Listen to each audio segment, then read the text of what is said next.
Economic انٹرونشنس ہوگی. اب intervention کئی طرح کے ہوتے ہیں. کیا کرے گی گورنمنٹ؟ پروڈکشن پہ ٹیکسز لگائے گی, آپ کے ود ہولڈنگ ٹیکس لگائے گی, آپ کے مارکیٹ میں جو ویلیو ایکسچینج ہے اس پہ ٹیکسز لگائے گی, زیادہ ٹیکسز لگائے گی, اور ڈائریکٹ ٹیکسز بھی لگائے گی اور انڈائریکٹ ٹیکسز بھی لگائے گی. گورنمنٹ کے پاس ریونیو اکٹھا کرنے کے دو طریقے ہیں, ایک ہے ڈائریکٹ ٹیکسیشن, دوسرا ہے انڈائریکٹ ٹیکسیشن. ڈائریکٹ ٹیکسیشن کیا ہوتا ہے؟ ڈائریکٹ ٹیکسیشن یہ ہوتا ہے کہ گورنمنٹ بگ انڈسٹریز پر, زیادہ آمدن رکھنے والے لوگوں پر سلیبز بنا لیتی ہے اور اس پر direct tax, income tax, production tax so on وہ لگا لیتی ہے. یہ جو ہے اب ہر کسی کے اکنامک ایکٹیویٹیز یا انکم کے مطابق لگتی ہے. پھر ایک ہوتا ہے انڈائریکٹ ٹیکسیشن. انڈائریکٹ ٹیکسیشن اس طرح سے ہوتا ہے کہ گورنمنٹ جنرل سیلز ٹیکسز لگاتی ہے, ٹول ٹیکسز لگاتی ہے, پیٹرول پہ لیوی ٹیکسز لگاتی ہے. تو اس طرح کے ٹیکسز پہ کون افیکٹ کرتا ہے؟ پبلک ان لارج افیکٹ کرتی ہے. تو اکنامک ایکٹیویٹیز میں گورنمنٹ کیا ہوتی ہے؟ زیادہ انٹرونشن کرتی ہے, زیادہ انوالومنٹ کرتی ہے. کیوں کرتی ہے؟ کیونکہ گورنمنٹ کے ایکسپینڈیچر زیادہ ہوتے ہیں. گورنمنٹ کو لارجر ایریا کو گورن کرنے کے لیے درکار ہوتے ہیں وسائل, اور وہ وسائل کن طریقوں سے آتے ہیں؟ ڈائریکٹ اور انڈائریکٹ ٹیکسیشن کے ذریعے سے آتے ہیں. ایکسچینج جو ویلیوز ہے ان سے ریونیو آتی ہے. پھر کیا ہوتی ہے؟ Expanded bureaucracy. بیوروکریسی کا میں نے بتایا کہ کیا ہوتا ہے کہ بیوروکریسی کا اسٹرکچر بہت زیادہ ایکسٹینسو ہوتا ہے, بہت زیادہ لارجر ہوتا ہے, اور مختلف چین آف کمانڈز اور جو ہے وہ اس میں ہوتے ہیں. بیوروکریسی کا انوالومنٹ اسٹیٹ کے افیئرز میں زیادہ ہو جاتا ہے. پھر اس کے نقصان کیا ہوتے ہیں؟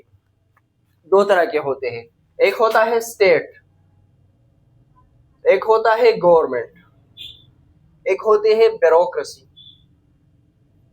یہ بیوروکریسی جو ہے وہ اسٹیٹ کا حصہ ہے. گورنمنٹ جو ہے کیا ہوتی ہے؟ تو پبلک ووٹنگ آتی ہے, تو ڈیموکریسی آتی ہے.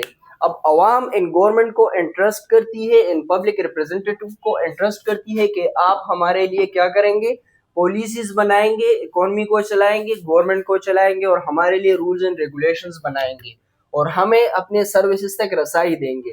جب آپ کا بگ گورنمنٹ ہوگا, آپ کی گورنمنٹ کا اسپین زیادہ ہوگا, ایکسپینڈڈ بیوروکریسی ہوگی, تو کیا ہوگا؟ بیوروکریسی آٹومیٹکلی جو ہے وہ گورنمنٹ کے افیئر کو اوورٹیک کرے گی. اس کا سیدھا مطلب یہ ہے کہ پبلک کے جو انٹرسٹ کے کام ہے یا پبلک کا جو ول ہے وہ پالیسیز میں ریفلیکٹ کرے گا. مطلب اس کی پالیسی یا پبلک اوپینین یا پبلک ایٹ لارج کا جو ول ہے وہ گورنمنٹ کی پالیسیز میں ریفلیکٹ نہیں کر پائے گا. اسے کیا کرے گی؟ بیوروکریسی ٹیک اوور کرے گی due to extensive governance and bureaucratic structure. پھر کیا ہوگا؟ Extensive life regulation. دو طرح کے کانسیپٹ ہیں اسٹیٹ کے لحاظ سے, اسٹیٹ اور انڈیویجول. اگر آپ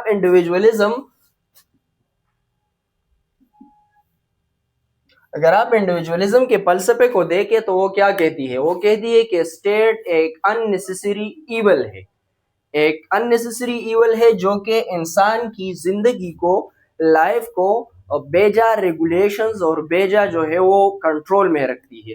یہ کیا تصور کرتی ہے کہ انسان کو اس کی اپنی ول پہ چلنا چاہیے. انسان کو جب لیس ریگولیشن ہوگی سوسائٹی میں, ہر کوئی اپنا سیلف ریگولیشن کرے گا, اس پہ کم جو ہے وہ اکنامک ریسٹرینٹس ہوں گی, بیوروکریٹک جو ہے اس پہ کم ریسٹرینٹ ہوگی, تو کیا ہوگا؟ انسان آزاد ہوگا اور تب انسان ترقی کرے گا. تو کیا ہوگا؟ لائف ریگولیشن جو ہے وہ ایکسٹینسو ہوگی. کیا کیسے ہوگی؟ آپ کی اکنامک ایکٹیویٹی پہ جو ہے وہ ریگولیشنس ہوں گی, آپ کی جو سوشل لائف ہے اس پہ ریسٹرکشنس ہوگی, آپ کی موبلٹی جو ہے with in the state enter and intra state جو ہے, اور آپ کی موبلٹی بھی افیکٹ ہوگی, اور لائف میں ریگولیشن زیادہ ہوں گے. کس طرح سے ہوں گے؟ رائٹ ٹو چوز جو ایجوکیشن ہے. اب کیا کرے گی گورنمنٹ؟ ایکسٹینسو اسٹرکچر چلائے گی, ایکسٹینسو بیوروکریسی ہوگی, اس کی ایکسپینڈنگ بھی زیادہ ہوگی, تو وہ کدھر خرچ کرے گی؟ ایجوکیشن پالیسی بنائے گی. اور ایجوکیشن پالیسی کیسے بنائے گی کہ مطلب آپ دیکھ لیں, پاکستان کو دیکھ لیں. پاکستان میں ہمارے پاس 4 صوبے ہیں. 4 صوبوں کے علاوہ ہمارے پاس فیڈرلی ایڈمنسٹریٹو ناردرن ٹیریٹریز ہے اور سابقہ پاٹا کے ایریا تھے. اب پاٹا اور پانا, پاٹا تو اب کے پی میں ضم ہو چکا ہے, لیکن ہمارے پاس یہ ایریاز تھے. اب پاکستان میں ہمارے پاس 4 صوبے ہیں، پاٹا ہے اور فانا ہے. اس کے بعد ہمارے پاس جو ہے وہ گلگت بلتستان کا ایک اسٹیٹ ہے، اور ایک کشمیر کا جو اسٹیٹ ہے، ریاست ہے، اور ایک اسلام آباد کیپٹل ٹیریٹری ہے. اب گورنمنٹ جب کیا بنائے گی، پالیسی بنائے گی، تو وہ ملک کے لیے ایک سا ایجوکیشن پالیسی بنائے گی. تو اس میں کیا افیکٹ ہوگا، گلگت بلتستان کا جو کلچر ہے، اس کا جو ویلیو ہے، انٹلیکٹ لیول ہے، اور اس کا جو پر اسکوائر فیٹ جو پاپولیشن ہے وہ زیادہ کم ہے بنسبت کراچی کے. اب کراچی میں کیا ہے، پر اسکوائر فیٹ جو پاپولیشن ہے وہ بھی زیادہ ہے، اس کے ڈائنامکس بھی، ڈیموگرافی بھی چینج ہے، اور ان کی لائف جو ہے وہ ڈفرینٹ ہے.